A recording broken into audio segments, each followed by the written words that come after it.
morning, everyone. It's wonderful to see you all here as we continue our Black History Month speaker series hosted by the Center for Global Partnerships and Learning at Pepperdine University.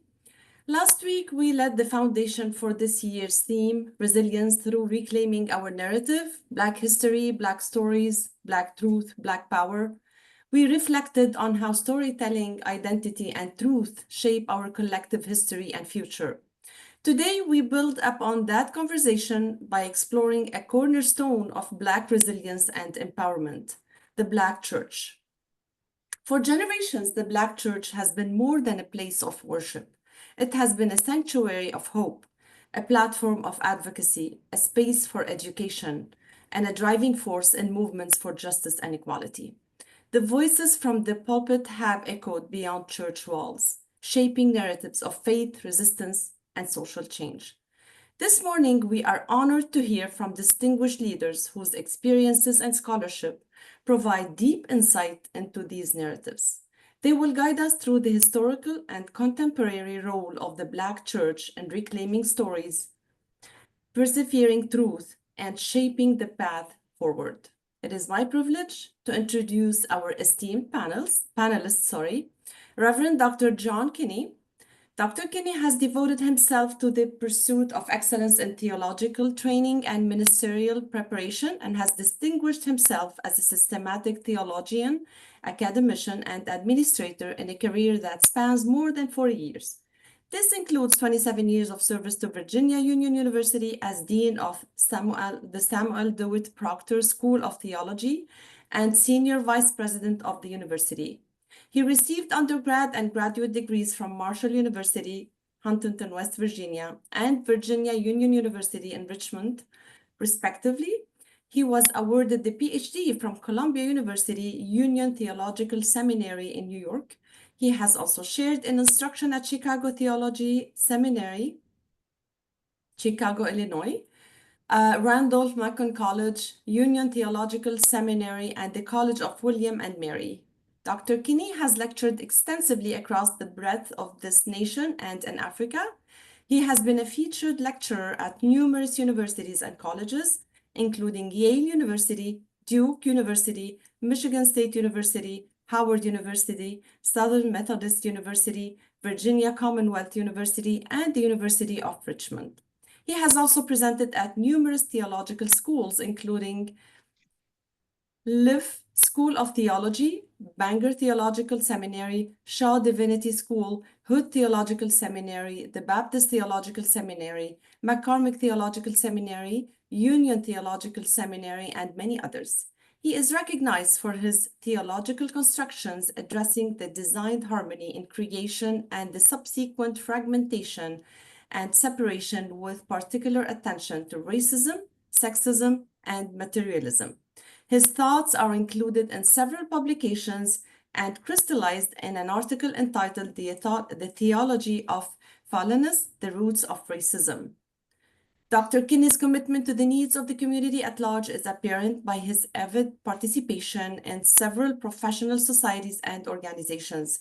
Dr. Kinney has served as a consultant to the American Baptist Convention, the Progressive National Baptist Convention, the Baptist General Convention of Virginia, and the United States Air Force, Army, and Navy Chaplain Corps. He has been a member of the American Society of Church History, the American Academy of Religion, and the Society for the Study of Black Religion.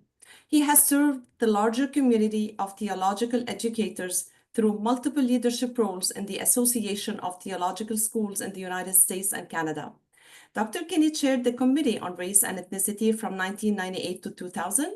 He served as a member on the Commission on Accrediting from 2000 to 2006 and actively continued as Commission Chair 2004 to 2006, Vice President until 2008, President 2008-2010, and Personnel Committee Chair in from 2010 to 2012. His service to academia is complemented by his service to the parish. Dr. Kinney has served as the pastor of the Ebenezer, please excuse me if I'm pronouncing it wrong, Baptist Church in Beaver Dam, Virginia for more than 40 years.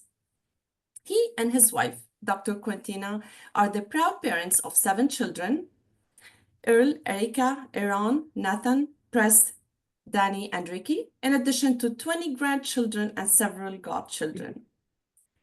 We also have our guest, Reverend Joseph Hill. Joseph Hill, Hill, was born in Wheeling, West Virginia, to William and Patricia Hill. The family moved to Huntington in 1985. Joe attended Galler Elementary, Carmack Middle School, Huntington High School, and Marshall University. He graduated from Marshall with a bachelor's degree in biological sciences in 1998 and married his wife, Christina Overstreet Hill of Charleston, West Virginia, the same year. Joe holds a Master of Divinity degree at Methodist Theological School in Ohio, and during that time, he worked as an in-school mentor and tutor at West Middle School, director of youth and children education at First United Methodist Church, and then as a resident chaplain at St. Mary's Medical Center. He was appointed as associate pastor in 2011 at Johnson Memorial UNC, where he led the youth ministry and the Common Grounds ministry with the homeless community. In 2014, Joe was appointed as senior pastor to Crossroads UMC. Since 2017, he has served as a conference superintendent.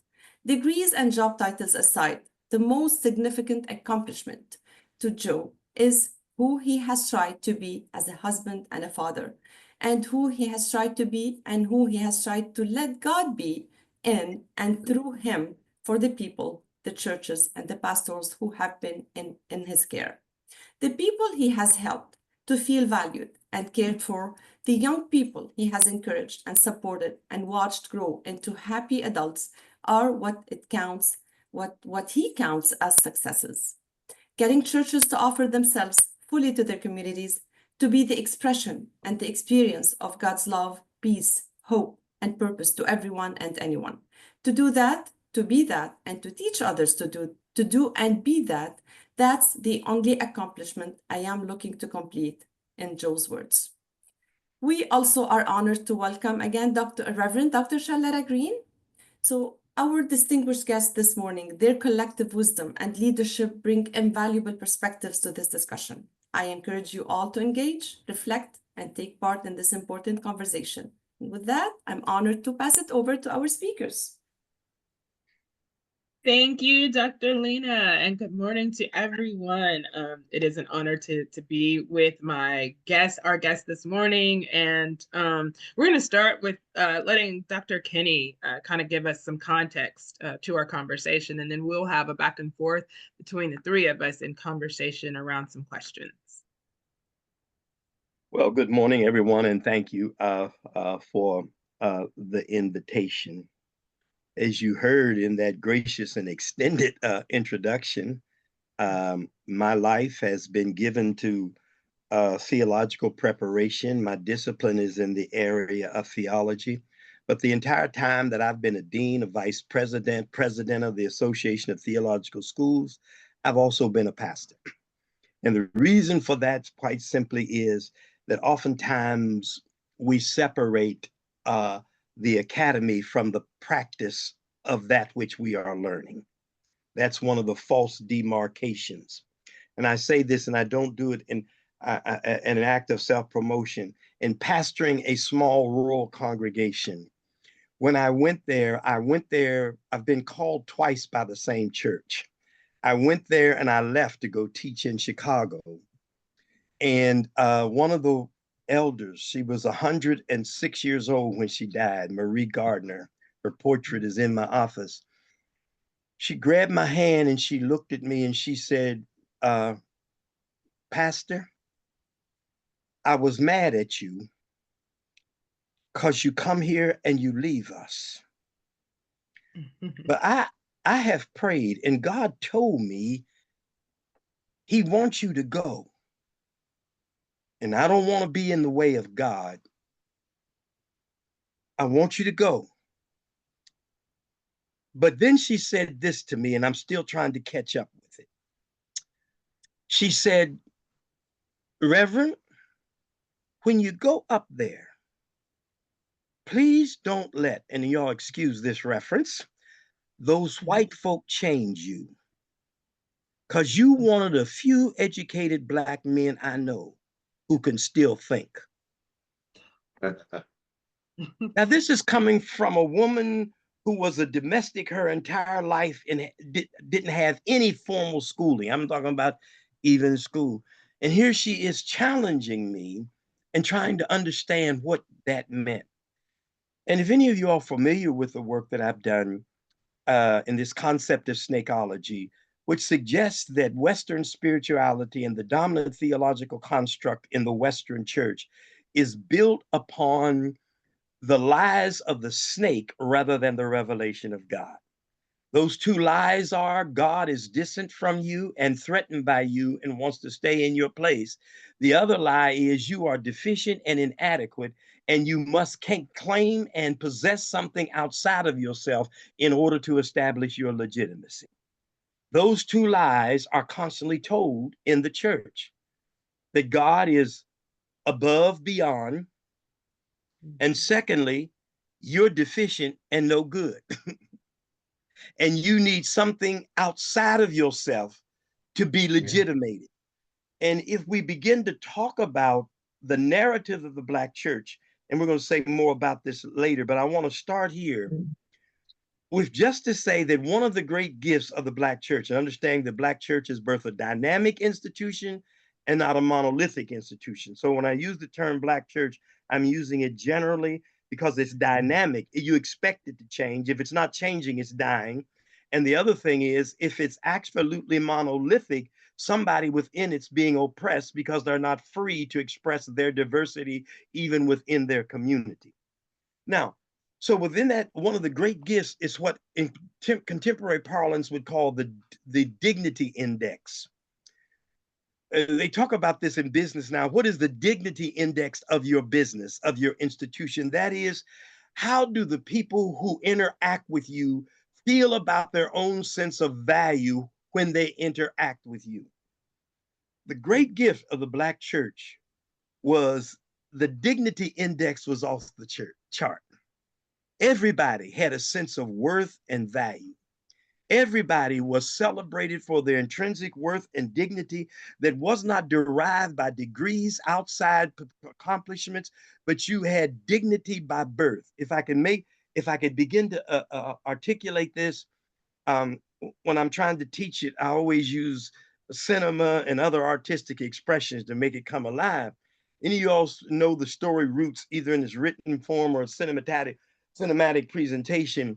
You remember the story when Kunta Kinte was being beaten. Mm-hmm. Fiddler went in to talk to Master and said, Master, and Master was reading the Bible. And he said, Master, I don't believe that good book you reading would honor what you doing to Kunta. He said, get on out of here. And then he had to shift. And then he said, wait a minute, he can't hear that kind of truth. Mm-hmm. That's what he said to him. Mm-hmm. You know, Kunta, a strong buck. You beat him like that and you won't get the benefit that you want to get from him. And that made Master straighten up, because Kunta was a commodity appropriated for my own privilege so that I could benefit from the objectification of another human being to privilege me. And the system is built upon that. But here's where the Black church comes in. They beat him and the scene shifts outside and they're beating him and keep telling him, your name, Toby. And he would mutter with every strength within him, my name, Kunta Kinte. My name, Kunta Kinte. Mm-hmm. They kept beating him, and finally, he's with blood running from his mouth, his back. He finally said, my name, Toby. And again, I'm going to use a term for instructional purposes that I hate.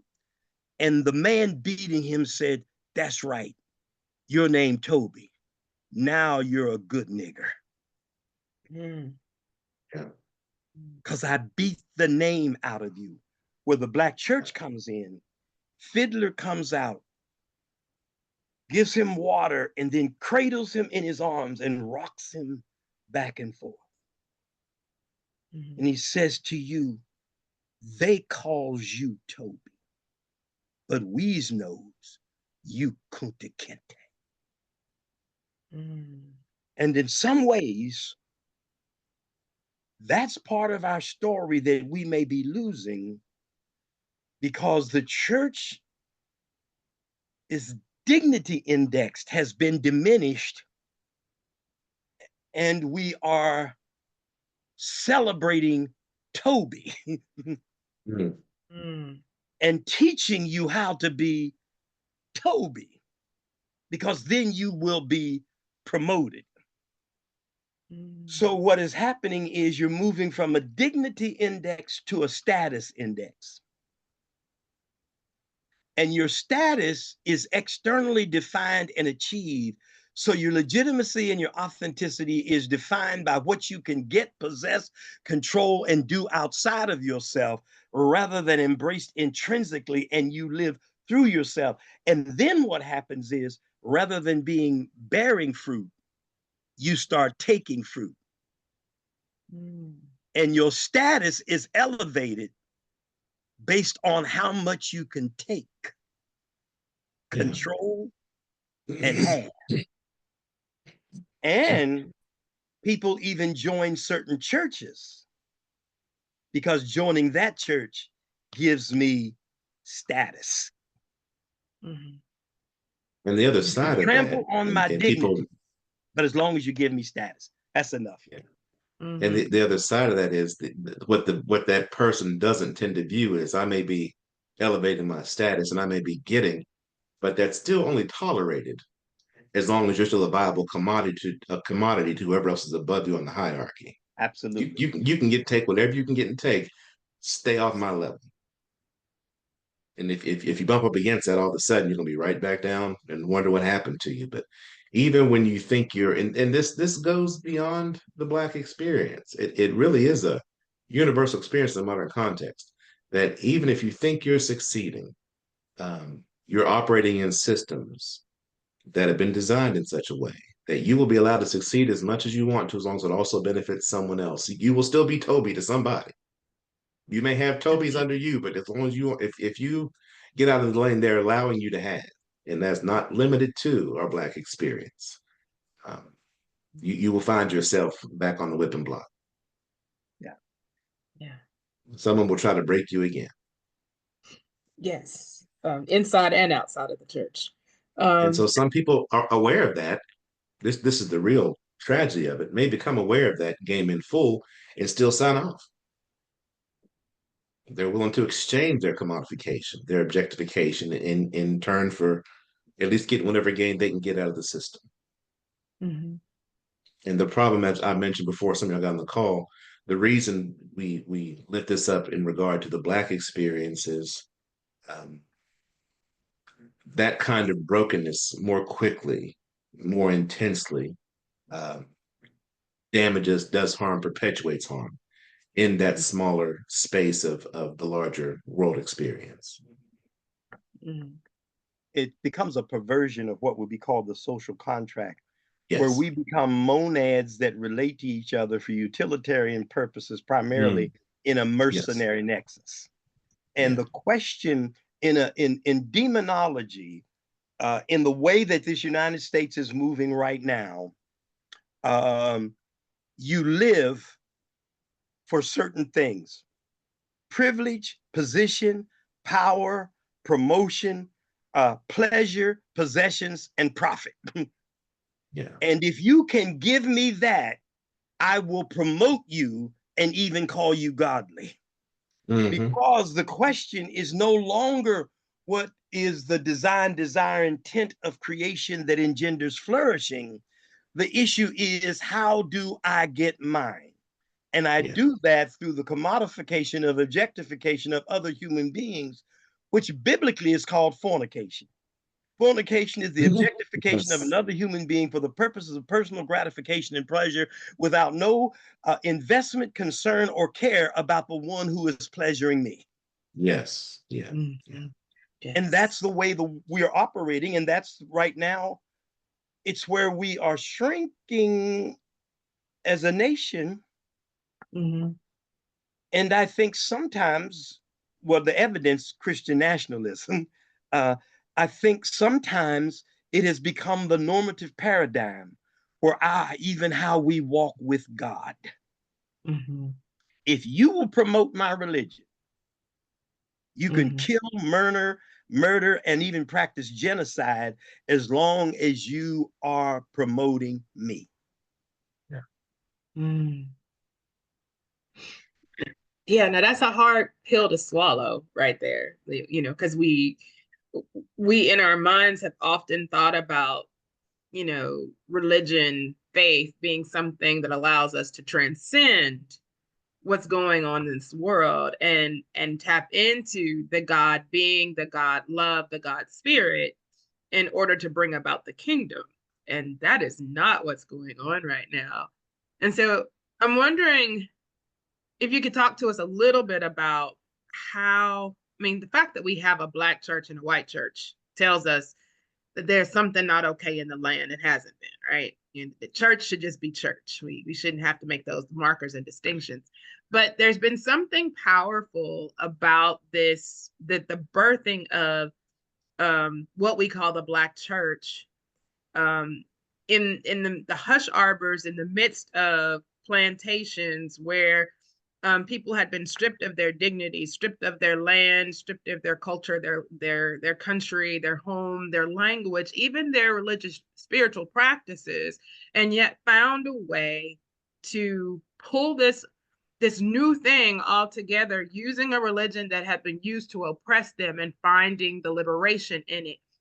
What might we remember and capture that's important from that for the world today? Like, I feel like we've lost what what was going on in that space. No, I think we've talked about this a lot. I think Mm-hmm. one thing I want to name, it's not an answer, but a dynamic we don't often think about is the Black church as it is, as in its diversity. Um, Mm-hmm. it's still to some degree, even in a congregational setting, Mm-hmm. institutional in nature. Mm-hmm. And so we're trying to function from this space that's become estranged from community, and we're talking about how do we re-engage that.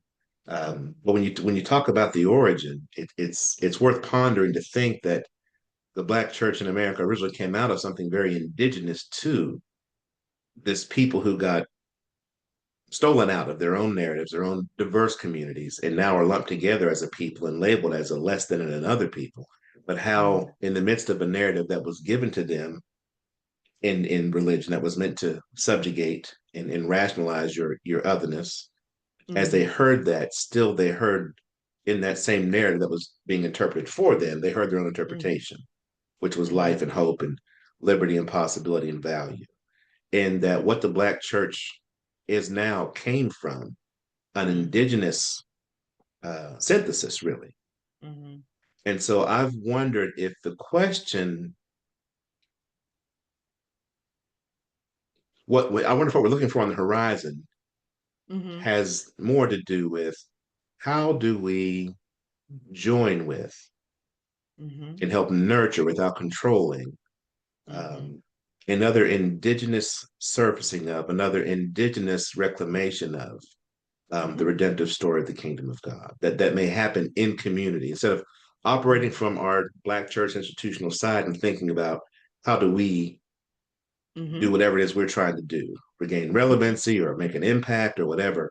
Mm-hmm. Um, what does it look like for us to try and figure out how to walk with community without our agenda in play, to pay attention to where the spirit may already be trying to speak life in fresh new ways, and trust God enough to let that in an indigenous way become a fresh expression of what the institutions in some cases have lost track of for themselves.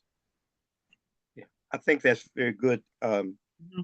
Joe. You all might not know it, but I'm Joe's uncle. His mother is my sister.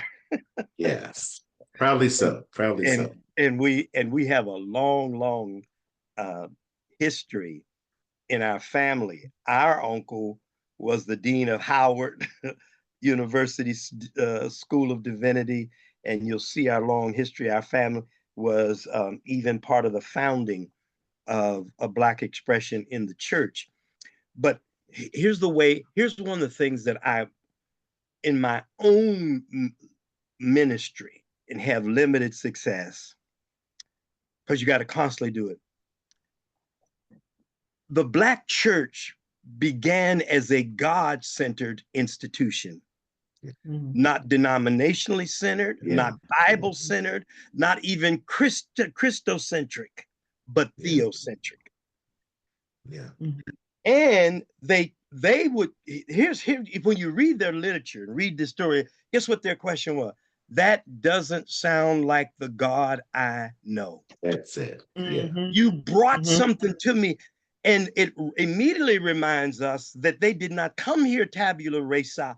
They came here with a relationship with God. Yeah. They knew God, and that the God they were presented to in Christianity didn't line up with the God they knew, because the God they knew could not be a conspirator in the violation of human life the way they were suggesting it was. So guess what? They would even sit there, and then they would go to the brush arbor. And then they said, come on, y'all, let's hear the truth. I think one of the issues become we are morphing into a Bible-centered body rather than a God-centered body. And then the result of that is assent to propositions is more important than the maintenance, pursuit, and quest for a deeper relationship with God. And then once you know your propositions, you think you know God, and you now make an idol out of a book and what you know, because you no longer seek God, you hold God in your hand or in your degree. And I think the background tragedy of that is it's not even just the Bible text in and of itself, but it's a whole history and tradition of what folks have told you that text is saying. And not being able to approach it afresh. God help us, ignorantly may be the best approach, but so much of what people cling to and know is not their direct engagement and wrestling with and sorting through and sifting scripture in relation to the experience of God. But rather, I've been told, it's been said, tradition says, Bonhoeffer said, Luther said, it's very much a secondhand allegiance to the book. And you even to the degree that you are not formed in the context of evolving and growing in a relationship with God. You give assent to what other folk have said, and a good person of faith can tell you what this person said about what that person said about what that person said about what that person said about what Paul's experience interpretation was of Luke's experience. And we have no relationship. We have a concept. And the end of that, fidelity is defined by adherence to a concept. So it becomes conceptual. Legitimacy is a conceptual agreement and assent to propositions rather than a living relationship that may not be found in concepts, but is lived incarnationally. See, once I reduce my faith to adherence to concepts, then as long as I say, I believe in God the Father Almighty, I'm legit. But when it was God for us, the question was always what? Incarnation. And if you can't read the Bible, if you don't know anything else, can you do this? Can you love God with all your heart and soul and mind? Can you love yourself and love your neighbor? And I would add to that quaternity, if you understand the fragmentation that occurs in creation. Can you love the rest of nature? Can you love this ecos that we live in and honor it? I mentioned we called her Aunt Marie. Her name was Marie Gardner, but everybody called her Aunt. She was the mother of the church. 100. She took wings at 106. Early in my ministry, I am who I am by elders who touch me. not just my mother and father. She couldn't garden anymore, so she had 5-gallon jugs. Them, them 5-gallon cans. Mm-hmm. She had a tomato plant in one and a beans in another, and she would be out there working. And I went to visit her, and she was out there just sitting in a chair, bent over, working and rocking and singing. And I said, Aunt Marie, what you doing? She said, I'm singing to the plants. I said, what? I'm singing to the plants. And she said, the plants know when you love them. And when they know they're loved, they produce. And she raised her head up to me and said, Reverend, we will know when you love us. And if we know you love us, we will produce. Come on. This is right. this is the PhD being tutored. Yeah. Now, if I can finish this, Joe, the Black church was a center of creative, subversive thinking. In the language of the sociology of knowledge, it was there you experienced the insurrection of subjugated knowledge, and the knowledge that was considered low down, not lacking form or construct, or even saying it was atheological or anti-theological. There was an insurrection that says, guess what? We think, we know, we do. And that stuff you are giving me. It's like the dissonance that many Black students experience when they go to a white seminary. Or when they get in, they get in context where you don't even honor the subversive scholarship of those who don't think like you think and don't construct like you construct. You wrote a book. I wrote a rhyme. But can you hear the message in my rhyme that actually challenges the assumptions of your book? Can I give you an example? You say I'm nobody, but here's what I wrote.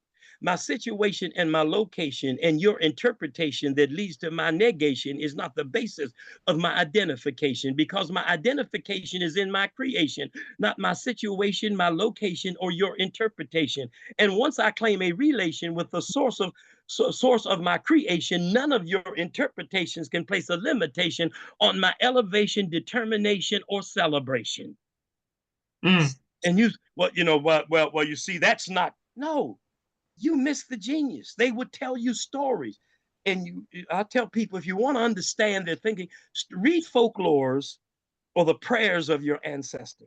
And they would tell stories like this, where the enslaved person was swapping dreams with his master. And master came out and said, Josh, I dreamed I went and died last night, and I went to Negro heaven.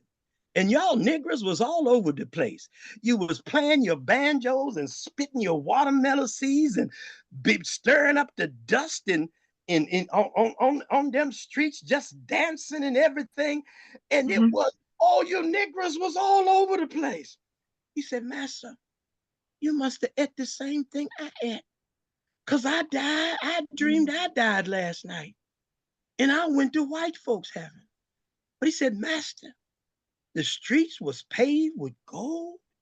The gates, they was pearly. Massa, it was the most beautifulest place I ever been done seen. But you know what, Massa? There wasn't a soul in the place. Now, but you see right now, and what did Master do? Laugh. But you failed to recognize that there was an alternative worldview and theology that was being constructed and communicated through rhetoric and resources that you had already delegitimated. You see, and that was part of it, that God-centered, and the outcome was always what? Incarnational. If you really believe this stuff, you got to live a certain way. That's not acceptable. And I don't care what you are. You can be the junkie or anything. I'm not going to take God out of you. I'm going to speak God into you. But then I'm going to hold I'm going to guide you and hold you accountable for living into what we see in you. You kunta kente. So Sharletta, we were talking about that the other night. Yes. Kind of pick up. I'll let you pick up on the way that the idolatry of Jesus circumvents the challenge and the redemptive possibilities of incarnation. I'll let you try to summarize that 2-hour back and forth we did. Well, I think the best way to kind of encapsulate that, and again, people in the room are from various backgrounds, various religious traditions, but when we talk about who Jesus was as a person, what we often hear about in the world today, particularly encapsulated in what we're now calling white Christian nationalism, whatever, which is a misnomer, but that's another story. We don't hear about the message of Jesus. We just hear about the name Jesus because, of course, there's power in using this name based on the theological understanding and what the biblical text says. Whatever you ask in my name will be given to you. There's power in the name. Even the demons will acquiesce when it comes to the name of Jesus. But therein lies the problem. They have idolized Jesus and made Jesus an idol, and so there's a worship of the figure Jesus, but there's no, as you've said, incarnation and no embodiment of the message of Jesus. So if you love me, feed my sheep. If you love me, care for my people. Whatever you've done unto the least of these, you've done unto me. When I was hungry, you fed me. When I was thirsty, you gave me something to drink. When I was, in prison, you came to visit me. When I was sick, you cared for me. Whatever you've done unto the least of these, you've done unto me. And so it's interesting that in the world that we've inherited today, both in the church, we won't make the distinction between Black church and white church. There is this idolization of Jesus that does not get us to the transformation that allows us to transcend the foolishness and see one another's humanity and encapsulate this message that there's more than enough to go around. And I don't have to be at odds with you just because you don't believe the same thing I do or in the same way that I do, because God will speak the language you need God to speak in the way in which God needs to speak to you.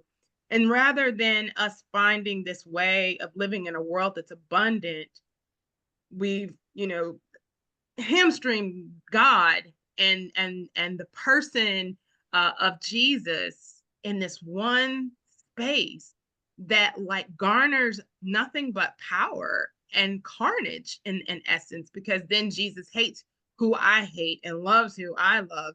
And I'm then able to legitimately, as far as I'm concerned, destroy what I dislike because this Jesus dislikes the same thing. This is the idolatry that we're finding that is not only harmful and dangerous, but it is an erasure of the image of God in all of God's people.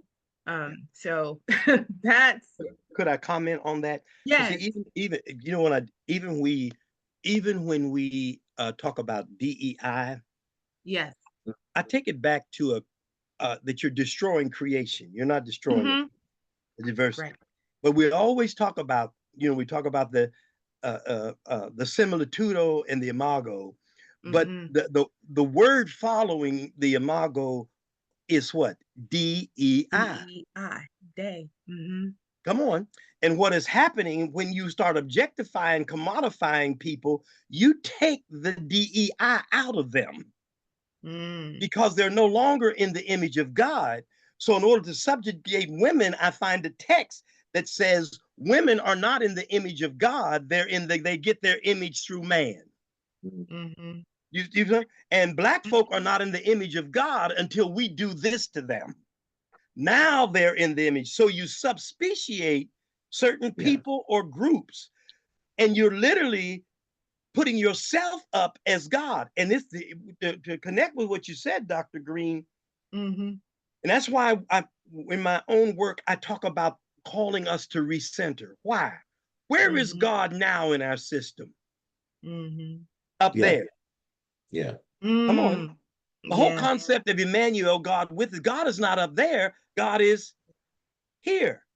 That's not a threat to God, because the reason God did not come to control you, negate you, or disparage you, but to empower you to maximize the possibility that exists in you by the fact that you are God created. Now look, but here, God is up there. And I don't know, Joe, and I don't know, some of you others may, here's what I was taught growing up, even when I was going into ministry, God first, family second, come on, church third, and it gave you a list of hierarchy of what was legitimate.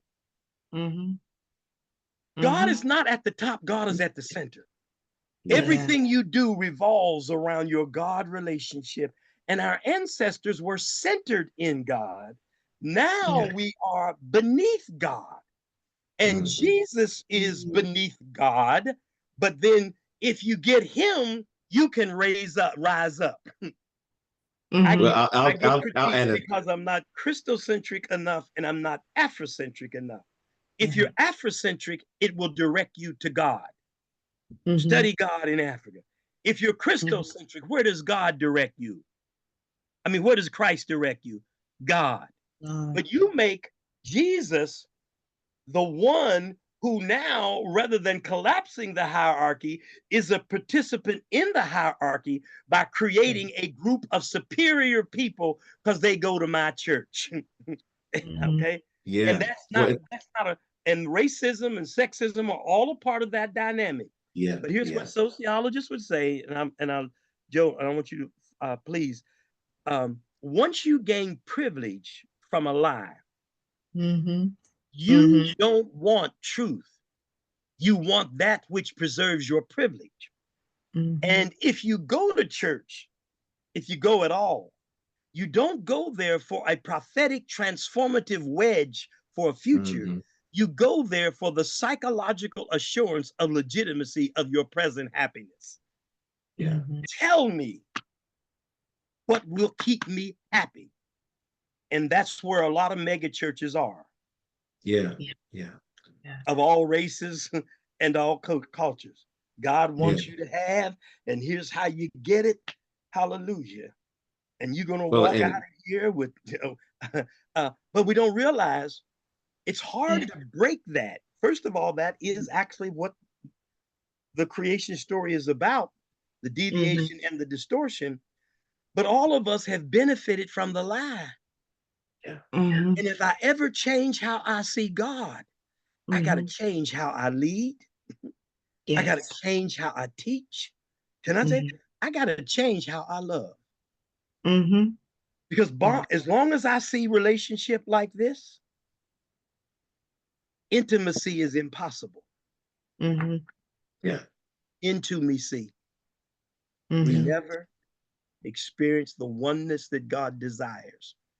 We play over-under games to see who's on top. And that's painful, because literally we are tutoring people in how to destroy authentic self and authentic relationships. And they're saying amen. While we're doing it. Joe, I'm sorry, I didn't mean to go on that. No, you said a few things that still all come back to the same point. When you first started describing and I myself bristle at the idea of the otherness of God. And one of my favorite songs, not a lot of words in it, but that repeats, down in my soul cries holy. You're telling me this about what's out here and what's not here and what I am, what I'm not, but down in my soul, even if a DEI program, you can't destroy or take the God out of me. You can bury it. You can bury it. Maybe you can convince me to go ahead and sell it to you. But down in my soul, I've always said to folks when I talk about the institutionalization of slavery, et cetera, that no matter how long or how often some group or someone's willing to call darkness light and convince themselves that that's the case, the soul still knows. And that's why even when they have won, they can't be quiet.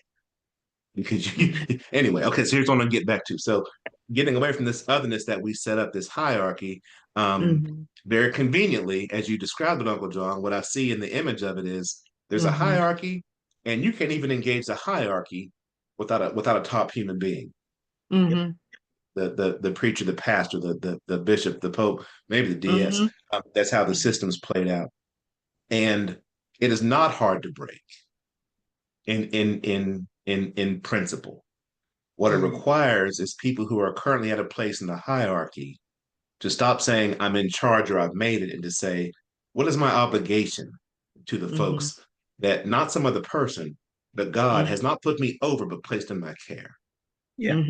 And a willingness to present the life-giving possibility of the incarnation with the full knowledge that, lived out in its fullest practicality, will undo and undermine and subvert everything that currently gives you a privileged space. If you won't risk that, which precious few have, but if you won't risk that possibility, then two things happen.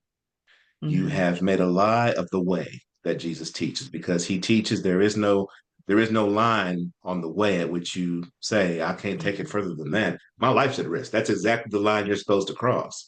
But the other thing that does is it has, as you mentioned, John, there's no intimacy. You've compromised the integrity of it. And your only alternative, and it happened without thought. The snakeology thing is so ingrained in our culture, our upbringing. You're not born into sin, but that snakeology hits you as soon as you draw breath. Your option, your intuitive option, is to say, we got to go transactional. I can't do the relational because it's without integrity, because I've already undermined the relationship Jesus is asking me to have with the Father, with the divine, however you want to call it, divine, universe, creation, the relationship to the rest of the world that is not separate from you. In fact, if you're not going to play that all the way out, that the integrity of that is blown. And the only other means you have, if you want to sustain whatever it is you've gotten tied up in, is to go transactional. And so now transactionally, you may find your worth, your absolute, whether it's prosperity or absolution you're looking for, you're going to need a person to help you do that. Someone else has to do some rights. You got to sow seed into somebody else's bank account. You have to trade off with whoever the top dog is. Because there's no other option except for transactional, unless there's a willingness to repent, change direction, and be pulled, dragged, kicking and screaming fully into an incarnational expression that makes you have to live into the joys and the sorrows and concerns of the entire rest of the world around you, because that's where the God in you also is. If you ever at some point say, I can't go that far, the rest of the divine experiment of incarnation is undone, and I got to fall back on transaction. Yeah. And it's tragic then. We even invite people into fellowship, not defining them by the gift of God revealed in Jesus Christ, but by the consequences of the curse. Yes. Do you understand? So in a very real sense, if I can always use women as an example, and when I'm trying to teach this, all right, you here you are, I hear you preaching, they can't preach, they can't teach. I heard a message last night, they can't teach. The preacher said that a woman should not try to interpret the Bible, because if she tries to interpret the Bible, if she's reading the Bible and tries to interpret it, then she may be teaching somebody else, and a woman should not teach. This was literally, come on. Yeah. But one thing I would say, look, show me God's design. It was based upon mutuality, reciprocity. Come on. And when people don't want to understand spirit, I do go to science, Sharletta. Yes. When you go to science, nothing exists in isolation. So don't even believe in God. Can you just, by the observable facts, that flourishing occurs in relationship? Yes. Come Protons, on. neutrons, and that, I mean, all the way down to the atomic. Everything from the smallest speck of life, it exists in relationship. And really, disease is what? The retrograde of relationship. Something that was in relationship is now not conforming to the relational paradigm that brings life. Now we got to treat it. in medicine, and how do we treat this? But when it comes to our human community, it's almost like, how do we spread the disease? How do we make sure the next generation hates the same people I hate? Yes. The same religions hate the same. It's in South Pacific. You got to get them before they're 7 or 8 to teach the same people that your mother and daddy hate. But the challenge that I feel, and I'm passionate about this, is the way I believe back is we need to recenter in God. Even you don't forget Christ, but go where Christ called you to go. Yes, exactly. Yeah. I love God. My God, I'm being taught every day. I love, as I move toward my 8th decade on this side of eternity, and have been teaching theology for over 50 years. I go every morning saying, teach me, Lord. Yes. Help me to see what I haven't seen yet. Yeah. Oh my, and guess what? If you open your eyes, you'll find out how blind you are. If you ever posture yourself to say, wow, wow. And I can say this, most of us who have been in the faith, I understand now why every day you ask for forgiveness. Because no matter how faithful you were, you come to the cognizance, you know what? I miss that. Yeah. I miss that. And I'm still growing into this thing. And I'm still believing. And it's one of the struggles that I had even as working in institutions. Institutions can be very, very cruel places to certain people. And the academy can be very, very cruel. But they would never claim cruelness. What they would claim is the great importance of protecting the institution, be it the church, the academy, be it the nation. Once we, to some degree, deify or at least venerate the institution, whichever institution it is, then we will excuse ourselves in grinding people under heel for the sake of what we think is the institution's well-being, forgetting that the institution is nothing more than a composition of the people that we're often grinding under heel. Yeah. And then it's legitimate because I just followed our policy. Yeah, that's right. Yeah. I followed the policy, and you are not questioning some of the fundamental underlying core assumptions and values that inform your policy. And something I get. I'm going to finish this. Go ahead. When you were saying it, you know what I thought about? You said what? Whenever you do what you were talking about, you do so at risk. Yes. You take up your cross and follow. Oh, yeah. And if you're not willing to place yourself at risk for the sake of a vision that transcends the current fragmentation, then don't call yourself a follower. Yeah. What is required of me, and it may mean that I put myself on the line. It's complex though, because sometimes what you do, you see where you're going, but then you recognize how you need to position yourself to get to somewhere where you can take folk where you want them to go. I can, I recognize I had to get a PhD. Well, you take it back to, and not to conflate the two at all, but just a very different example. Take it back to your story about Fiddler.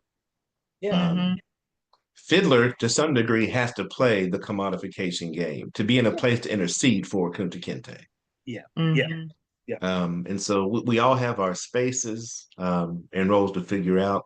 I have identified my own in a very predominantly white system as a place of invitational subversion, because I can engage with my fellow brothers and sisters in the non-Black experience on one space that they won't deny, at least they won't deny professing, is that you take Jesus seriously. Nobody in the church would tell you they don't. So we can meet there. You can't get away from me there. And then it may be a slow walk for me to talk to you beyond this. I can't come up to you on my first day in your church and address whiteness because you don't understand what that is. You don't know the trap you're in along with me. But we can talk about taking Jesus seriously. Amen. Amen. All right. At coffee next week, let's just begin to look at what it means to put your life on the line. Not to physically die, most likely. That would be Right. easier sometimes than living with your life undone. But that's where I find myself living and moving most often. But what I wanted to bring up earlier in the midst of what you were expressing, Uncle John, is the observation, and I only speak to my own denominational experience. I won't extend it. If it clicks for you, it clicks for you. But I find that what is, not only is it not valued, I think in some space that it is greatly, maybe feared's a bit dramatic, but feared, is the experience. Oh, yeah. Because when you have the experience of the reality of God, it's not going to be falling out or money coming off your head. It's something that burns in your spirit in such a way that helps you see some piece of what you're complicit to in a new way. And it asks you, follow me. Follow me out of this piece. Follow me into this piece. And as I said, it's not hard in and of itself to do it. It's the decision to do it because you assess all you might lose in the course of doing so. Yeah. Yeah. And But the other side of that is, that aversion to the experience as opposed to the boxed faith commodity. This is unthreatening. I can put this on the shelf and go do my thing on Tuesday, Wednesday, Thursday. But to pursue seriously the experience of, it makes me short-winded to talk about it. The experience of the integration of, not just the idea of God, but God's self. I tend to find when you can introduce somebody to it, it is too exciting and invigorating of a prospect that even if someone won't find the nerve to break, they can't shake loose of it either. oh yeah. It haunts you. He haunts you. We were just talking, I just preached on Peter in his boat, just got done fishing this last Sunday. Jesus comes on the bank and Peter first met Jesus as Simon back before John the Baptist ever went to jail. And at that introduction from Andrew to Jesus, Jesus already says to Simon, you will be called Peter. He's reflecting something back to Simon already about his hope and possibility and what he's expecting of him. He's not verbalizing it, but I've always believed Peter felt, Simon felt the weight of expectation and possibility every time he ran into Jesus. Between that time and this time on the boat, where he finally just says, Lord, go away from me. Leave me alone. Please give up on me so I can give up on me. I wish you would quit coming with these dreamy eyes and these excited looks on your face and tell me what I'm going to be. I'm a sinful man, not because I maybe said some awful thing when you got on my boat. He may have. I'm sinful because I know and feel what you're asking of me, and I just don't want to do it. I'm scared to death to do it. I'm not willing to do it. I'm trying to be a good family man and honor my family business, etc. Please just give up on me. Please just quit chasing me with this. But in love, for love's sake, if you can at least introduce somebody to the experience, it hounds you. Most of us on this call know it hounds you for love's sake. And so as long as it hounds somebody, there's always the possibility to move them toward a redemptive expression in themselves of God, which by its nature, in the atmosphere of our non-white experience, disrupts some small piece of the affliction, of the dysfunction of this thing we keep calling whiteness, but that afflicts folks on both sides of the experience. Oh yeah, absolutely. Absolutely. I don't think there's any doubt about that. And that's why even when we do our work, I think, Sharletta, you said it earlier, I think before we were talking, this is not the promotion of somebody of our group. This is redemptive work. For all. This is redemptive work for all. You said it earlier, and this is how I do what I do to help folks. Because once you have the experience, you can never allow what comes at you to dictate what comes from you. Yes. Because from what comes from you is a function of what's in you. And if what's coming at you can dictate what comes from you, then you're no different from that which is coming at you. And this experience draws something out of you. And one of the ways when I invite, I say, I wish we could all get black. And I mean that. What I mean it is not racially. When I do some of my insane things, because people make blackness and darkness synonyms while they're in fact antonyms. Yes, yes, Darkness yes. is the absence of light. Blackness is the absorption of light. And when I understand the depths of blackness, it is that I dared to be in the darkest situation. I Yes, found light in the darkest moment yes, yes, because I experienced a God who is light, and in that God there is no darkness at all. And even though I was in the darkest situation, I'm going to dare to absorb the light and yeah, be black. yes, Yeah. And Yeah. that was in the darkest situation. Mm-hmm. Even while you were beating me, guess what? I could still nurse your baby. yeah, When you were yes, beating me, yeah, your children wanted my company more than yours. yes, When you were beating me, I cared for you when you were sick. yeah. Not because I That's was mean. powerful. I wasn't because I was an Uncle Tom, but Yeah, because I had God was in me. yeah, yeah, yeah, And yeah. that's the very fundamental That's flaw when powerful. you really understand the depths of Black spirituality about replacement theory. The liar tells you these people want to replace you. The last thing I want to do is do what you did the way That's you do it. that's right. Because Yeah, there's Right. yeah, something else. yeah, yeah. Control. I know I'm getting a little preachy now, but That's there's all right. something else No, that that's yeah. controls my being. And it's Yeah, not you. I have an experience. yes. Down in my soul. Yeah. And Something one of the cries things I home. Yeah. fear Yeah, with a lot of the Yeah. young adults, they have only known transaction. yes, yeah, Haven't yeah. And known they're relation. running from the experience and don't believe it's possible. Right, But Yes. right. but here's the other thing. They are in a desperate search for it. They are. Yeah. Yes. Yeah. And My that's why this wife. conversation. Go ahead, Mm. go ahead, Charlotte. I was gonna say that's why this conversation is really important and why I wanted to have it is because we do have an entire two generations that have not had the experience or the relationship No of firsthand. Yeah, being yeah, nurtured in certain spaces in the place where the essential message is we see the imago Dei in you and we value it, right? And now we're going to listen to the spirit because you've got gifts in this that the world needs, but we need to listen to the spirit to know how to support you in becoming all that you've been sent in the world to be. I think that is one of the gifts of the Black church that got lost somewhere in the shuffle. And as we do this God-centeredness,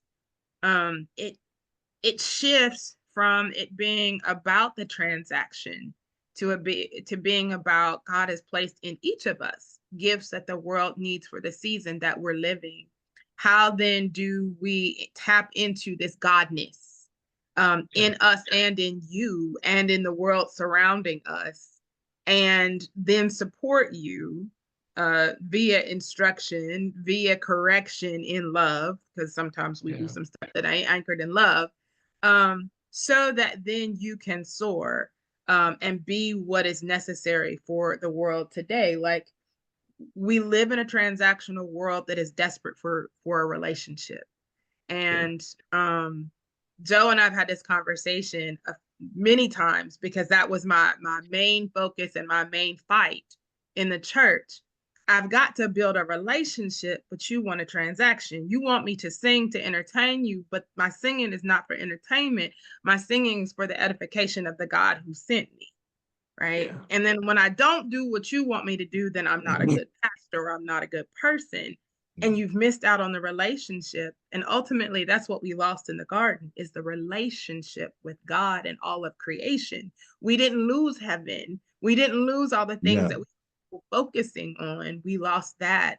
And if we can help people recenter on not getting to heaven, but allowing the kingdom to break forth in us and around us and through us and in us because of the relationship we have with God and thus the relationship we have with God's people, the world becomes a different place because then we don't yeah, have to hoard stuff, right? Because there's more than enough and we're okay with everyone having what they need as opposed to give me mine because it's about the transaction and it's about the hierarchy and it's about the power. that has been corrupted. And so I think, in essence, for people who have been overhearing this conversation, that's what we've been saying in a variety of different ways. This is the shorthand version of it. Like, it's the way in which Black church understood how to center in its godness in the beginning, and to create something that had been used to cause harm. And then what they did was understood that to be a follower of Christ in the time that Christ was walking was also a subversive movement in light of what was going on with the Pharisees, the Sadducees, and the scribes, and this Roman occupation, that it wasn't about people believing a certain thing, it was living in a certain way, and it was being in this certain way.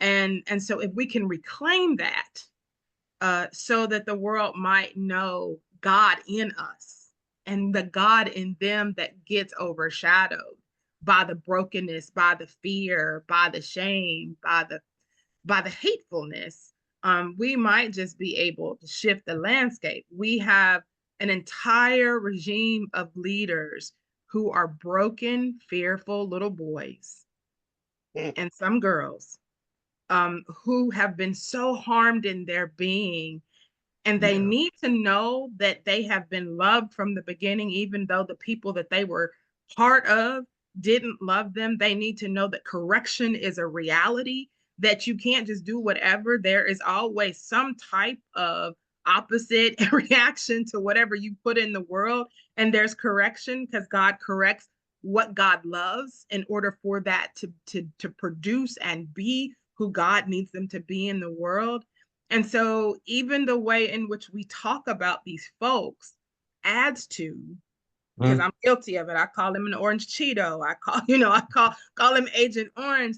But literally, this is one of God's beloved who is broken and is okay. That's exactly right. Be in the brokenness. And I think the Black church message of not only love and correction, but dude, you got a God that loves you. You don't have to try to bring all this stuff. Number one, you can't take it with you. And number two, it's going to backfire on so many other people. And when you know that you're connected and interconnected with other folks, then you don't spend the kind of time trying to cause harm to someone else. You're striving to make sure that you're blessing those around you, because you know that whomever you bless, God blesses. And when God blesses, everybody gets blessed, even if you don't deserve it. It's a very challenging thing. And now I would say this is hard, psychologically, emotionally, to look with a redemptive lens, a liberation theology lens, even at the person in the system who is currently perpetuating or benefiting from the oppressive mechanisms. But that is also, again, to keep faith with, to keep integrity with this experience. Even that is unavoidable. I even have to take the Romans sick child into consideration. And that is a word that folks do not easily hear. That'll put your life on the line as much as, probably more so than just making a mean Facebook post about the president today. But if you were to suggest that even the president is, I can't even say the words, God give me strength, deserving of, in need of redemption. Yeah, that is, frankly, I find that a more difficult thing for me to have to sit with, even as I say the words, than. But Joe, I think, and of course, this is not the forum. It really raises another issue that we've got to deal with in the relational model. How can you have a vision of the future that eternalizes the fragmentation of the present reality? So how can I get up here and then that my answer is, you go to hell and I go here? Is that not an extension of the sick model? That the fulfillment of God's reign is not defined by the fragmentation in the world, but is a place of healing and restoration. And you know, I'm Yeah. I'm working on this because it amazes me that you can go to the church and talk about getting somebody. But if you say in the church, you know, the love of God is broader and bigger than the way we have limited it, Yeah. and so may be redeemed. Oh no, that no, we They'll ain't gonna drive have you out of that up town in and here. throw you Now off a you've cliff. gone wrong. You've gone wrong. Yeah. But I just Yeah. I throw out these things all the time, and I still teach occasionally, and I just give people examples. Redemption, redemption, evil folk being redeemed will never be the response, or their healing will never occur in hell. Folk who like It's to true. raise hell will now love that they can live eternally in hell Mm. because I can be elected in hell. Right. I can find But my what if angle in hell. God Yeah. welcomes me into a context where my whole worldview and my reality no longer has any authority, Right. and no one will listen to me, no one will vote for me? Guess what they're gonna say? Oh, hell. Hell Yeah. can be Yeah. hell can be created by the fact that you are welcome into a context where everything you have been and done is no longer condoned and supported, and you My don't know how to goodness. find. In other words, you got to find peace after you get there, because the Yeah. minute you get there, it's going to cause you some hell. Yeah. I do Wow. want to honor time, so Joe, I'll give you the last word so we can at least have some questions from our guest with us, our audience. No, I will just acknowledge one thing I wish we had had time to get to, and it'd be unfair to invite him to do it now. To Dr. Kenny, to Uncle John, as someone who, with your siblings and your parents, lived through this transition from segregation to the push to integration. There may have to be some follow up somewhere, or he can rap about it, where you So see wait, this well, shift. wait a minute before you go there. If there are any questions, put them in the chat for us, please. If there are questions for Dr. Kenny or Reverend Joe. I think we have to And name. We can't really get to that today anyway, so we may as and well leave this we'll for get to it. questions. But I will say that I think that that's an important lens through which Dr. Kenny, if you ever have some time to come back and talk with us, you know, when we're talking about these transitions that people live through, and how we survive them, right? Like this is not new. This has happened before. This didn't take God by surprise. I have grandparents that are 100 and one is 93, and so they've lived through this, but I don't know that we've effectively gleaned the wisdom of the tools that were used in order for them to get through. Notice I said get through. Everybody want to get over. You've got to go through. True. Yeah. You've got to go through it. And that's why Black history is immersing yourself is so critical. Yeah. Because you know, you have a lot of folk now say I don't believe in Black history. I'm an American. I don't have history. But again, you're violating the diversity. And I don't have time to get into it. But it is you know, we're in a season for me where I have to constantly recenter myself because I'm going to confess. I wake up and listen to the news and I get an attitude. Yeah. You're not alone.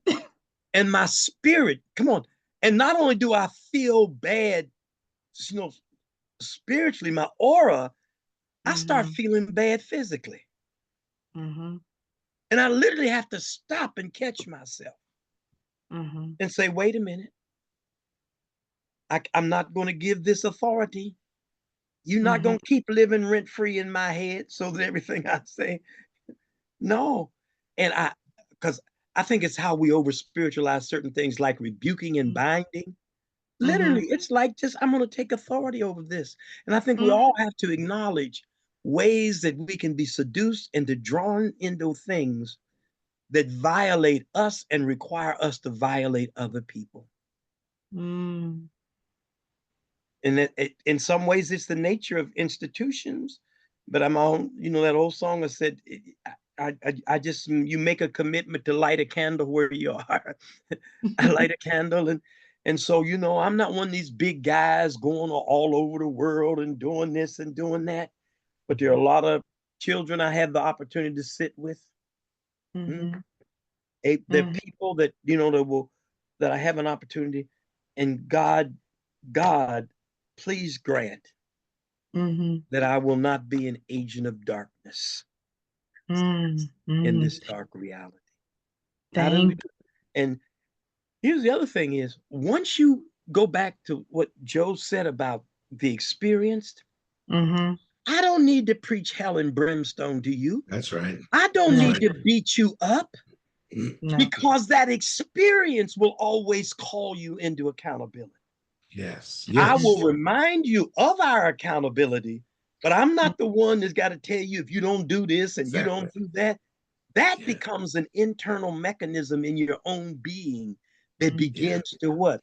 Become your check and balance and out external expression. That's why that incarnational piece is so important. And when you understand this, your walk cannot be segmented or compartmentalized in certain areas. So I can walk this way in the church, but I can do this in the boardroom. Right. You know, oh, I can do this over here. Now, when I have my denominational meeting, we're going to do this. And everything that I'm doing in this denominational meeting flies in the face to what I preached on Sunday. Yes, yes, yes. Do any of you have questions for our guest? Anybody? Thoughts, questions? I do have a question, please. Yes. Well, what a powerful, deep, I mean, theological, I would say, and philosophical discussion, the discussion this morning. So to our guests, I have a question. We know that faith transcends, like goes beyond race, culture, and background. Yes, we are celebrating the Black History Month, but when it comes to faith, deep faith, it transcends all these components. It's deeply personal and profoundly communal, but at the same time. But when we see a loved one struggling with belief or disconnected from faith, it can be challenging to know how to support them. So, from your perspective, Reverend Dr. John Kinney, from your perspective, how do we lovingly and effectively guide someone toward faith, especially in a way that respects their journey while nurturing their spiritual growth? Um, you know, that's a very big, profound, and extensive question. But you know what my bottom line answer to what you said is? How do I do it? How do I do it is embodied in your question.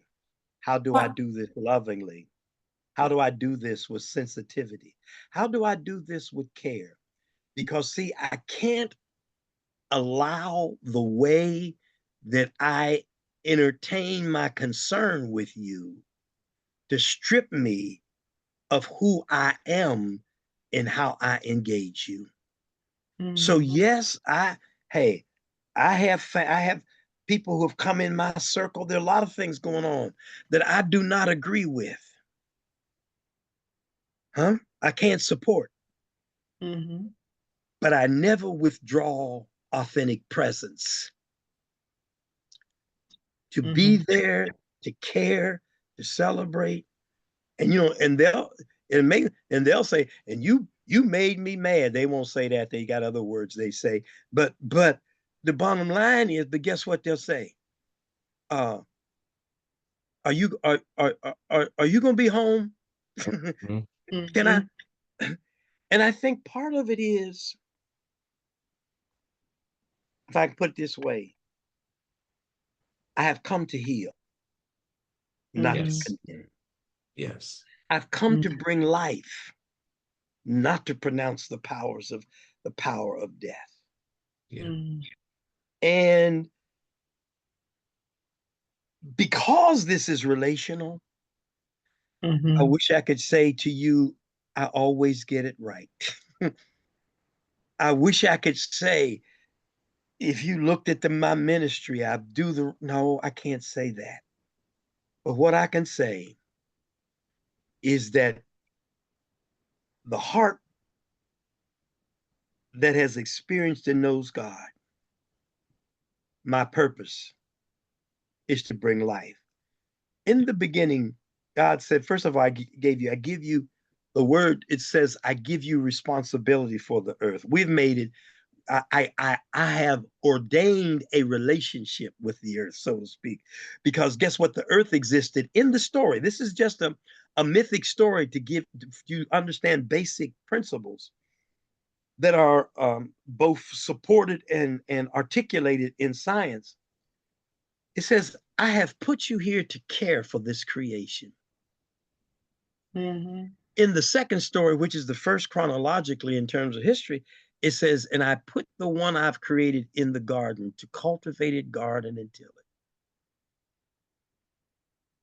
Does my existence create life and flourishing? When my life is over, will I have burnt up the earth and scorched it for my benefit? Or will there be greater life in the garden? Because I was faithful to a purpose that said, guard it, cultivate it, and till it. And that means you. That means all those folk who don't know God, and you may have, we can even have knock down, drag out fights, but your final experience would be, he made me mad. I don't like him. But when I was talking to him, the Lord was in that place. Did our hearts not burn? Yes, yes. Mm-hmm. Lena, if I could speak to that's one of my passions and objectives as a pastor, to make as much time as I can outside attending to the church stuff, to get out there and have conversations with the world. I'd say two things. First, one of the models Jesus gives us in his dealing with a tax collector named Zacchaeus. It goes back to the idea of embodied presence that Dr. Kinney mentioned, but he proceeds into that engagement, giving the sinner the high hand in their culture. To make yourself a guest and someone else the host is the privileged position. And so, oddly enough, Jesus invites himself to the house, but he takes the lesser social position in the engagement. He doesn't come in high handed as the spiritual or social superior here to set you straight. He just says, I got to go eat with this man because he is visibly estranged from me and from his people. I have to go eat at his house. We don't hear any lecture. There may have been some sermon, but I imagine, to Uncle John's point, being in a non-judgmental proximity to this person who still reflects back to me some worth in myself that no one else ever reflects back to me in this community because I'm a traitor, stirs him in such a way that he on his own confesses, and at least claims an intention to repent. Now, to the more practical piece of your question, someone struggling with their faith, you'd have to really take some time to hear what they're struggling with, because what you may find is they are struggling with a packaged version of the faith, a pre-given interpretation of faith, of scripture, of God, that just doesn't square with their experience of life. And sometimes as you listen, you realize the thing you're hung up on, that ain't God. That's something you got handed. And it may have to make you or whoever's dealing with them say, you know, the thing you're conflicted about, I can rise up and try and fight with you and rationalize and defend, or I can sit with you in the discord of what you're hearing and what you're experiencing. And maybe we both have to question, is my current understanding of God that you can't accept that bothers me really a full and clear and fully developed understanding of who this God is? I may find, as I try to convince you to accede to my expression of the faith, that there are some inadequacies in my expression of faith that don't really speak well to the realities of life, which the reality of God always speaks well to, because they're inseparable. So I would say those two things. You got to quit taking the high hand. We often do that. I've got it right. You don't get it. Let me explain it to you. That doesn't work. And we need to listen, and we need to be willing to hold our preset doctrines, etc., a little more loosely. I would dare to say to you, and this may end the call, if somebody's hang up about faith, about God, is a 7-day creation, that's not worth a fight. I don't need you to accede to that. I don't need you really to even accede to a virgin birth. What I need to know is what I think God is most concerned with is my son has laid out for you what he calls the way to practice life with God and with your brother, your sister in the earth. Will you practice that way? Because even those who would sign off on faith and call him Lord, he says, you keep saying that, but you never do what I asked you to do. And if that's how you function in life, you are building a house on sand. Mm-hmm. So I think you have to re-examine the tenets of what we call the faith, how truly relevant they are to a lived expression of the incarnate God, and whether or not that needs to be a fight or a conversion at all. Mm. Right. Yep. You raised virgin birth. I know we got to go. Can I make a comment about that? Right. When I'm teaching about virgin birth, I leave that with God. Yeah. But we've developed a whole system that requires it to be a historical necessity for us Right. to be faithful. Yeah. Virgin Yeah. birth is not about Mary, it's about you. Hmm. Let's look. Let me just share this. um, when Mary was confronted, she got an invitation to be fruitful by the power of God. Her response was to establish a limitation by the power of man. God's answer was a divine explanation to help her Yes. understand that her fruitfulness was not a function of her man, because it was impossible for man to do something but not God.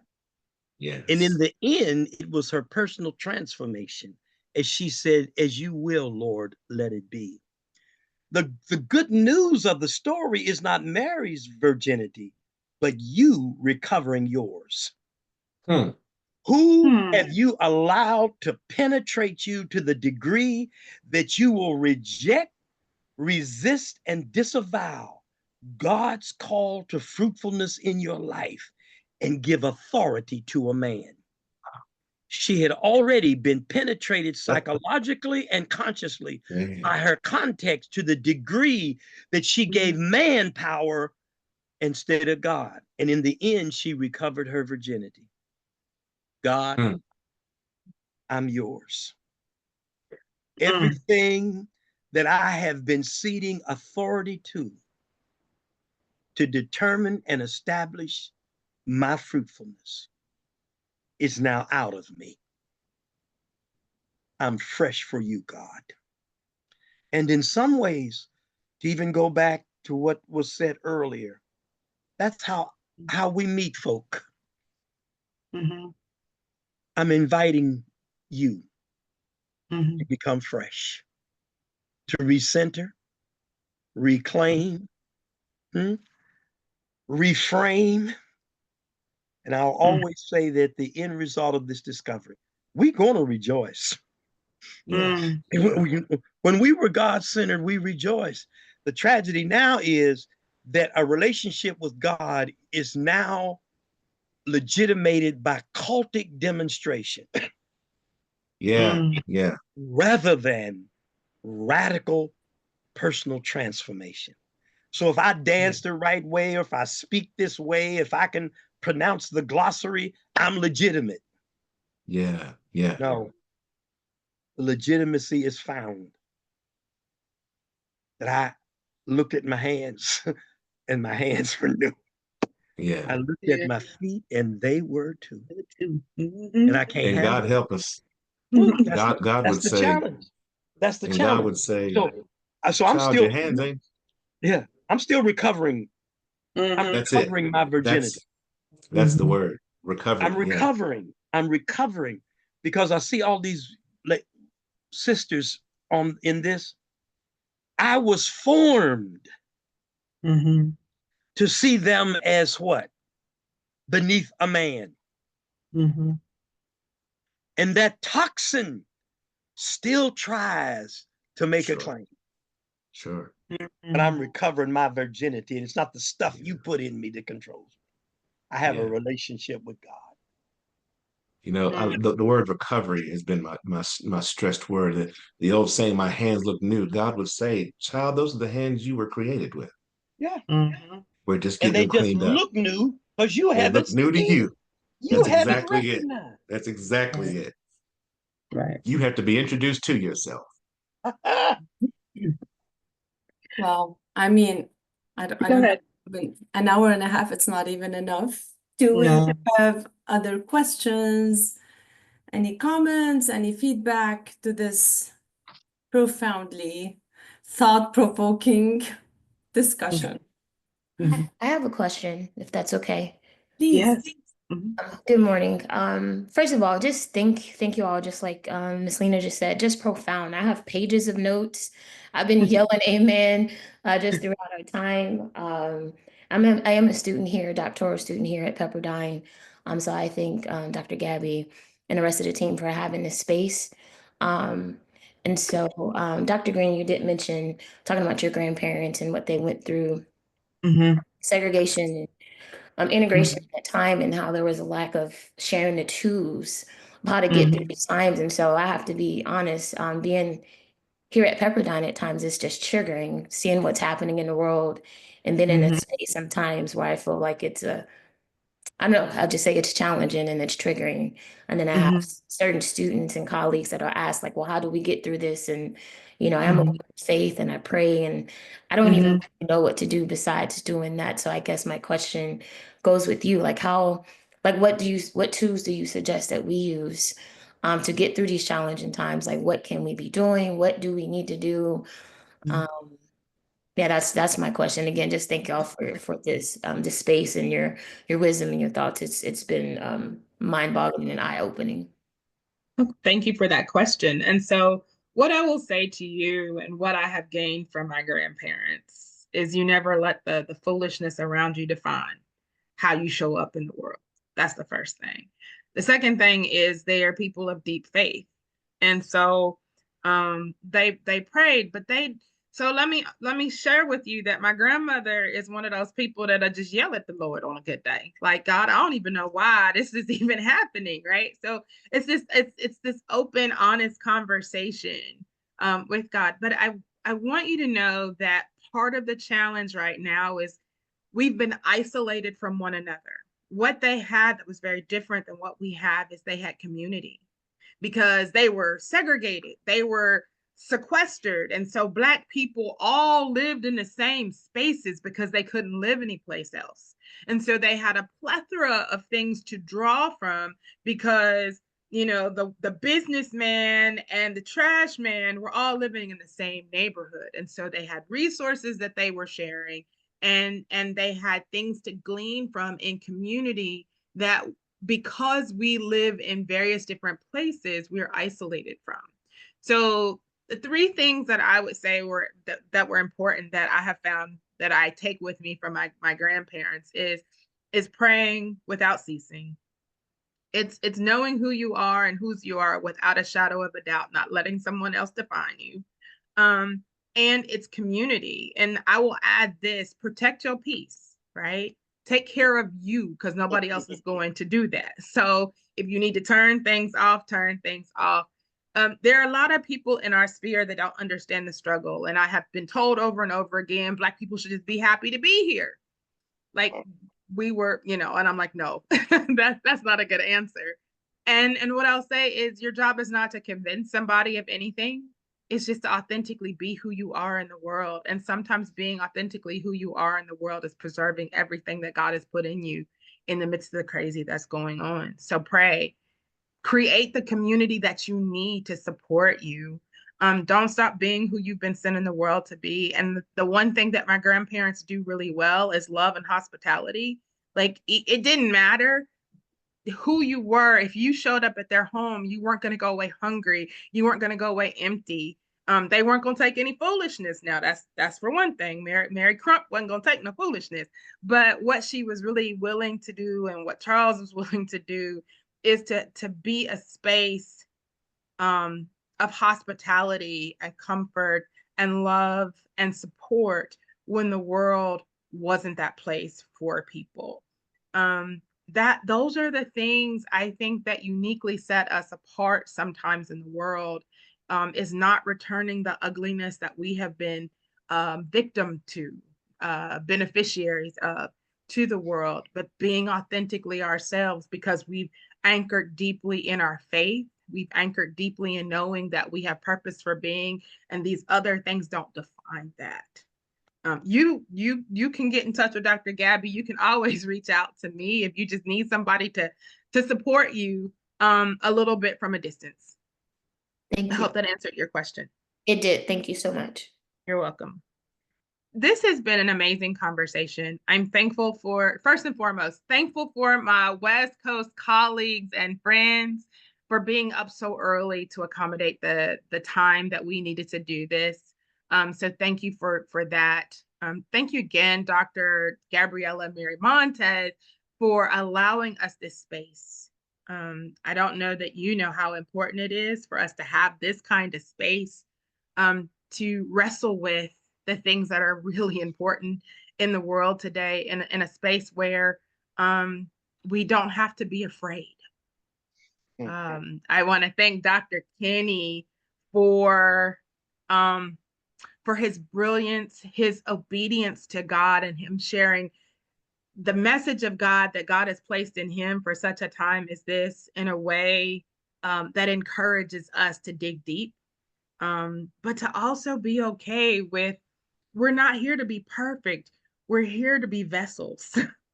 And sometimes the vessel is cracked, and sometimes the vessel needs work. And yet it does not diminish who God has sent us in the world to be. And so thank you for that reminder. I want to thank Reverend Joe Hill. For those that came in a little bit later, Joe Hill is also my district superintendent, who I've given the blues on a good day, because I don't necessarily always follow the rules. I will listen to the voice of God and get myself in trouble in places that do not want to hear that message, and it's really okay. And I thank you for his insight, for his connection, and getting his uncle to be here with us today, but more importantly, for his willingness to allow the God in me to do the work that needs to be done, even when it goes against the institutional space that I work in. For all of the people who are on the call, for being here and being present. We hope that you gain something necessary for this moment in time. Remember, it's just this moment in time. There are a whole bunch of moments that make up our lives. Don't get distracted by the one moment in time or the barrage of things that are coming, because that's meant to distract you. Again, preserve your peace at all cost. Lena has got a couple of announcements before we log off here today. Yeah. Thank you. Thank you. A heartfelt thank you to our esteemed speakers, Reverend Dr. John Kinney this morning, Reverend Joseph Hill, and Reverend Dr. Sharletta Green, for sharing your wisdom, experiences, and reflecting on the profound impact of the Black Church. The conversation this morning has reinforced the critical role the Black Church has played, not just as a place of worship, but as a catalyst for justice, a refuge for empowerment, and a keeper of historical and cultural narratives. As we continue through this month, let us carry forward these lessons and reflect on how faith, community, and resilience remain central to reclaiming and preserving our stories. Our journey through week 2 of the Black Month History Speaker Series is not over yet. I encourage you all to join us again this evening from 6 to 7:30 p.m. Pacific Time for an inspiring alumni panel discussion. Tonight's session will feature Dr. Ebony Kane, Dr. Renee Dorn, Reverend Dr. J. Gooseby Smith, and special guest alumni Dr. LaShonda Johnson and Dr. Wendy Parkinson. Our guest speakers tonight will share stories of perseverance, leadership, and the wisdom gained through their journeys, offering guidance and encouragement for those still navigating their own path. It promises to be rich and insightful conversation, and I hope to see many of you there. Thank you once again to our incredible speakers, to all of you for being part of this conversation, and to everyone working behind the scenes to make this series possible. And always thank you to our great leader, Dr. Gabriela Miramontes. Your engagement this morning and presence make these discussions meaningful. We look forward to continuing this journey with you this evening. Take care and see you soon. Yes, and we bid you this blessing as you go forward. May the God who has called you by name, who dared to place God's spirit within you, whose image you bear in the world, allow you to be a voice of love and reclaiming the story of God-centeredness, hands of care and compassion in helping those who have been hurt and harmed, feet of peace and joy that wherever you go, you are claiming space for the God who sent you so that the world might become a better place. May the love that God has shared in you and around you be the love that you share in the world. May you find peace in knowing that you can be the change that God needs you to be, that the world become a better place because they've encountered you and the God in you. Go forth from this Zoom room into your day in peace, in love, in joy, knowing that what is going on around you doesn't define who God has sent you in the world to be. Use your gifts. Be who you've been called to be. Stand. Go in peace. Amen. Amen. Thank you. Thank